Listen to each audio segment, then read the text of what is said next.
Ted, welcome back. So Election Day is approaching, and polls show that once again Rhode Island is poised to vote for the Democratic presidential ticket.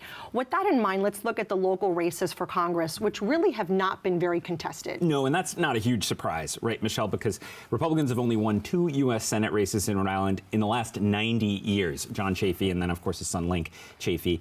The Republicans did have some success in U.S. House races, but that was all the way back in the 80s and 90s, and it's actually been 32 years since the last time Republicans won a U.S. House seat in Rhode Island. Let's take a look at the major federal races in Rhode Island. Of course, the big one being the race for U.S. Senate. We have Democratic incumbent Sheldon Whitehouse, who is seeking his 4th 6-year term, and he's facing off against Republican State Representative Patricia Morgan.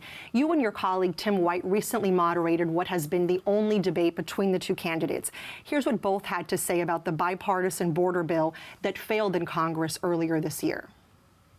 I was closely watching the recent bipartisan measure in the Senate for a very good immigration bill, I believe, that Republicans were lining up behind until Donald Trump said, I would rather have this as an issue than I would have a solution to this problem. And he told them all to back away from the bill they had negotiated, and obediently they did. It was a bad bill. A much better bill was the one passed by Congress, which is H.R. 2. That has been sitting in the Senate waiting to be taken up for over a year. That would have actually put in place the real policies that would have stopped that flow of humanity across our border. And as you very well know, immigration is just one of the many issues that Morgan and Whitehouse have differing views about how to address. Yeah, voters have a real choice for sure in this U.S. Senate race. We talk a lot about Sheldon Whitehouse's political advantages here. Obviously, incumbency is a big advantage. He has a financial gap, millions of dollars more than Morgan, which he's putting to use. But of course, even if he had less money, as you said, Michelle, at the top of this segment, Democrats are poised to win Rhode Island again at the presidential level. The majority of voters in Rhode Island generally are siding in this era with the National Democratic Party, so that helps Whitehouse too.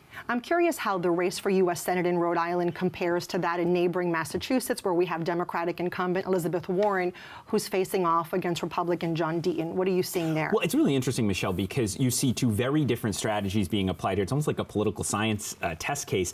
In Massachusetts, John Deaton is painting himself very much as a moderate Republican. He says he supports abortion rights. He's not for Donald Trump.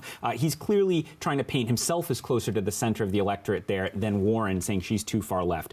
Patricia Morgan in Rhode Island, on the other hand, is not putting a lot of distance between herself and Donald Trump. She's not made big moves to the center ground. She's really making this a traditional Democrat versus Republican race. And neither strategy is working, Michelle. If you look at the polls, both of them are down by double digits, which to me just reinforces that it's just very, very hard for Republicans to compete in Rhode Island and Massachusetts at this moment. And back in Rhode Island, we have, of course, those 2 races for U.S. House, where you have freshman congressmen who are facing opponents who really are not very well known, and we're just a little bit more than a week away from the election. Yes, and I always say your first re-election race is the hardest, Michelle, so this is a crucial year for the 2 incumbents.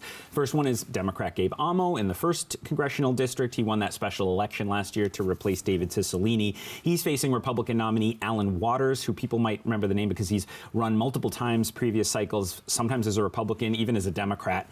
Then in the 2nd district, Democrat Seth Magaziner's running for re-election for the first time.